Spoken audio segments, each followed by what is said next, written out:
Hello and welcome to Uncovered, the podcast with your host, Jason Irving. Join me in a journey to understand what's truly happening in your world and the world around you. This is not about how you're living life on the surface. It's about what's truly driving you from under the covers. I'm going to take you on a journey to deeply uncover the reason why you are here, the ultimate purpose in your problems and the way that they have shaped your life up until now. See, I believe you have a purpose, and your problems are the highway towards ultimate realization of that journey towards freedom and the reconnection of your true self. I've been told I have a different spin on most things, and I'll be giving you my understanding of life, love, and what we're all here for, purpose. To get the best out of this podcast, drop what you already know so you can discover what's beyond you. So join me, let's play this game of life and bring on liberation, transformation, and change. Let's do this. Hey Jace, how are you today? Not too bad, Ophelia. How are you? I'm good, thanks. Welcome to Uncovered, guys. We're going to be talking about anger today and the absolute creation that it builds. So anger is one of the most creative forces when you use it well. And we're going to take you through what that actually looks like today. Okay, so before we start with that side of things, I'd just like to know, how does the world usually look at anger, and what do we do when we look through that kind of lens? Well, people are frightened of their own anger. So there are a couple of types of people, of 3 or 4 types of people that actually have anger. So we're frightened of people hurting us. Mm-hmm. Right, so some people who have a lot of internal anger are some of the nicest people you'll ever meet, and they internalise their anger. Mm-hmm. Right, so they're those type of people, and then they're the ones that are a little bit scary. Oh yeah. That we get frightened of, that have anger and we feel like we're going to get hurt by them. Mm-hmm. Then there are the leaders that are really, really angry, but that you wouldn't see it. So these guys are using anger as a force, and they're able to create with it. So basically how we see anger is what we see through our lenses. So people in authority use anger in a way to manipulate. So they say, if you don't do this, then consequences will happen to you. That sounds a bit like parenting. Yeah, so it is. A lot of parents, at least. Yeah, and a lot of the parenting generation that I was in was all built on anger and fear. So the kids were frightened, and the anger authoritarian leadership was to put them in their place. So when I was at school, you had to sit in neat straight rows because we were terrified of the cane, which was you get hit by something by the principal. So anger is basically, in the older times, was to keep people in line, and it still does. Mm-hmm. So it's used elegantly quite often through media these days to actually use authority voices to make people feel frightened, so they actually do as they're told. Okay, that makes sense. Wow. So usually if somebody around you got angry, you would probably try to hide or something like that because you're scared of getting hurt. Or if you're that type of person to face against anger and you've got a lot of anger, you will fight and argue with that person. So if you think about Facebook right now, we've got a lot of keyboard warriors. Oh, absolutely, yeah. That's very true. Also think about what people are like in their car. Mm-hmm. Right? So you could be the nicest, placid, most beautiful person. You get behind the wheel, everyone's cutting you off, you get really cranky and you drive like a bit of a maniac. And I know people who are really nice, you get in the car and you can actually see the anger that comes out with the way that they drive. I sometimes do that. I don't drive in a funny way, but I just swear at people and stuff. Yeah, and you're one of the nicest people I know. So this is anger at its worst a lot of the time. So when we're angry or we've had pain, we can use anger as a defense mechanism, so then people don't get in to hurt us anymore. Mm-hmm. So there's a lot of people that I know, people who are in the academy, who get really, really nervous of letting people in, so they use anger as a guard to keep people away. That makes sense as well. Yeah, and underneath that probably hides something else. Yeah, so usually anger, for a lot of people, it's a guard for deep sadness and a fear and a brittleness within. So if you think about, I've spent a lot of time with leaders behind the scenes, and what I've found is a lot of the leaders tell me what's really going on, and then they're up there sharing their show. They're putting on the big show, and it's still taught now, fake it till you make it. That's one of the most irritating things that I hear, is keep faking it until you make it, so eventually you'll get confident in what you do. And that's, the authoritarian-based leadership is like, just follow the rules and you'll get there, and you'll be strong and you'll be courageous and you'll be able to make life happen. And one thing I've learned is that you can challenge the nicest person with what their core beliefs are, and they will get really irate with you, right? And it happens a lot. So there was this group in Canberra, it was called the Light Workers of Canberra, right? So these were light workers. So they were very spiritual people. And it was so interesting because they basically were challenged by new people coming onto the scene and sharing stuff. And all I wanted to do was actually back them. I said, new people have got to start somewhere. So who are you to tell them that they can't start? I started in the beginning, and I had to share myself, and these experts were saying it's not okay for these people. How dare they come in? It's like taking their patch away. And I was just like, okay, these people are in lack, and they're worried about new people taking their business away. And I stuck up for the new people. I said, these guys need to start somewhere, so who are you to tell them that they are inexperienced and they can't do something? Because we all need to start somewhere. Absolutely. Right? So I encourage people to actually put themselves out there and share, and they all got so angry with it. They weren't light workers anymore, they were angry humans. Right? Angry workers, yeah. for sure. And they were, and it's simply because underneath all of us we house a lot of anger. And a lot of it's coming from pain and hurt that we've experienced. And what we've learnt is that the angriest person in the room gets their way. Like, that's how it works. The nicest person in the room doesn't. Yeah. That's like life, school, guys. Isn't it? Yeah. So the person who gets their way wins. And so that's what you've got to understand around creativity. So if you've got a full volume of internal anger because you're a nice person, then you get to use that as a way to create from.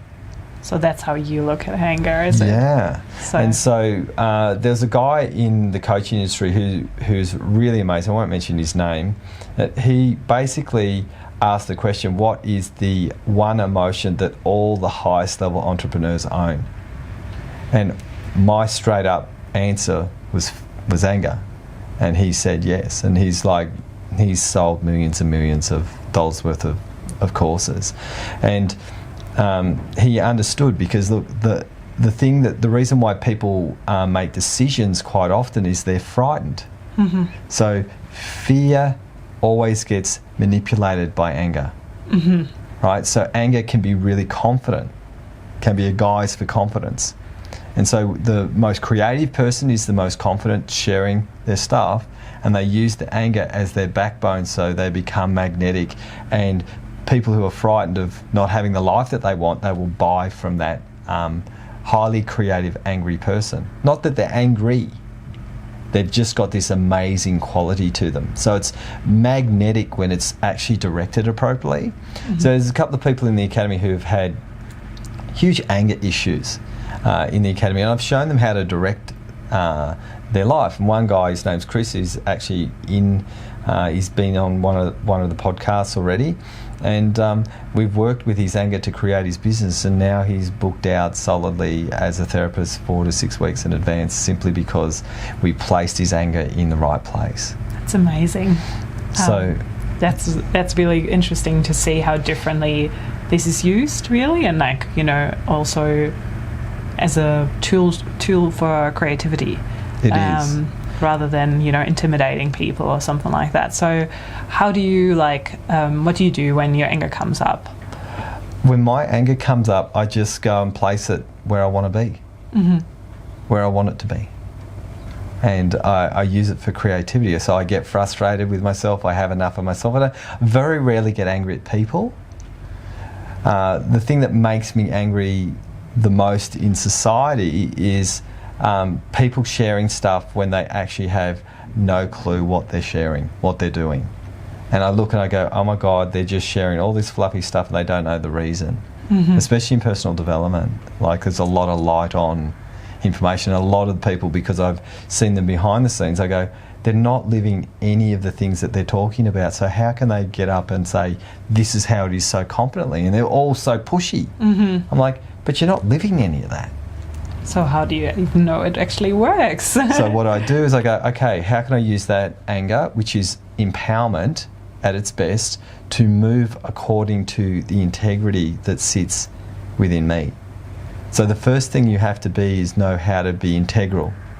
If you don't have integrity, your anger will be misplaced. You'll blame people, you'll get upset, you'll project, or you'll look down at people. So first thing you've got to understand is that anger can only be used and placed well if your integrity is in alignment. So when I started the academy, I knew that I had to change things because I believed I wasn't up to scratch as a leader.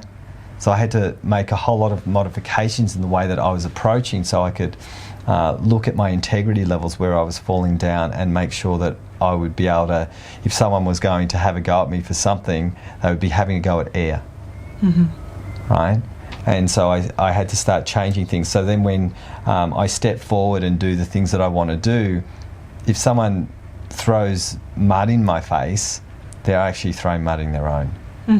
And that's what you've got to learn to be able to do, is really make sure you clean up your integrity where you're out of balance, so then your anger can be placed. Because otherwise you're just going to project, or you're going to blame, or you're going to think you're awesome. Because anger can lead to one of the most difficult things, which is terrifying for me, is arrogance. Yeah, I find that terrifying as well. Does that make sense? I don't want to be that either. So we've got to look at anger and hold a fear to it in some way. To be frightened around it, because it is a potent force and it can manipulate people and are easily done. So I've worked with a lot of narcissistic people, or receivers of narcissism. And so usually what happens is the people who are receiving that narcissism have a very angry human who's very highly manipulative and knows how to actually communicate to people to screw with them. And then that person gets confused. So the narcissistic person uses anger really, really badly, and the nice person gets manipulated by it. Right? Yeah. So once you start learning to empower yourself, you got to think, okay, what do you need? What are the decisions that you need to make yourself a better person? And then you use the force of anger to create with it. And then you build fear to say, okay, what if I'm not any of those things? What if I don't stand for any of those things? You're going to have a crappy life. So then you use the anger to actually force you to move where you're making excuses. Okay, so to create the life that you want. So is that what you kind of would recommend for people who have anger issues, like either outwards or inward faced in anger? To just direct it towards the life that they want to create. And have enough of themselves. So if you're in if you're that person making excuses, or you're blaming, or you're not feeling comfortable, or you're that person who says, I don't have anger in me, you've got the biggest problem. Because everybody does. And I stood in front of everyone one time about 7-8 years ago, probably longer, and I said, am I an angry person? And everyone said no, and I said, bullshit, I am. I just know how to place it. And when you're really clean with who you are, and you're trying to really work with yourself in a really healthy way, then you can use anger in a responsive way. So it allows you to set really strong, clear boundaries. It's so good for boundaries. So my wife is amazing with boundaries, so much better than me. So she kicks my ass with boundaries. The thing that I do is I look at her and I say, okay, she's got more anger to say what she needs and what's important. And she's an amazing creator. So what I've learned to be able to do, she's my teacher in this, is how to do this. And sometimes it's not always great being on the receiving end of the power that comes through her mouth. The thing that I notice is that if she tells me something straight up that I'm doing that's out of balance, I listen, because I know she's telling me something that's the truth. And I just get in and just go, okay, well, I need to change that. And then I use my integrity to go, okay, let's use that anger to force myself to move in a different direction. Mm-hmm. So internally, for people who are stuck internally with anger, they feel inert. Right? They can end up with depression, Mm-hmm. anxiety, overwhelm, simply because they're uncomfortable with those feelings. Mm-hmm. They'll eat like a horse, right? They'll do everything to cover that over. And I've worked with a lot of people, and they're actually scared of the thoughts that come out with it. Because when anger's there, we have these, oh, you're stupid, what the fuck is going on? Like, all of these distorted based thoughts are coming out, and we don't want people to think of us a certain way. Does that make sense? Mm-hmm. So when those thoughts come up, it's only your anger that's not being placed well and created well that's the reason why the thoughts are coming up in the first place. Mm-hmm. So we have to honour those thoughts for what they are and know that that anger is there for a purpose. And then when you actually say, well, what do you want? You've got to think, well, what do you want in this world? You've got to have a plan for your future. Then anger can be placed in the direction. So I look at two major emotions for creativity is fear and anger. Anger wins over fear every time, right? So when you place the anger in the most creative, human-natured place that you can, you will create a liberated life. Amazing. Well, I think that's all the questions I have, and it's a really nice ending as well, how you just express that. So yeah, thank you so much for that chat today. Perfect. So guys, if you like this podcast, this emotional sort of idea around anger, and you think someone could get some help around this, could you like and share this? If you want to see us talk about this, it's www.wellnessbreakthroughacademypodcast.com. I'd love it if you could like and share our content if you think it's worthwhile, and I'd love a comment. Let me know what you think. Anger is one of my favourite emotions to work with. I have it internally. I've worked with a lot of people who have had internal based anger, and helping them direct a purpose through it. So jump on the anger bandwagon and work with it in a healthy way, and you'll change your life. Thanks for listening. Thanks, Jace.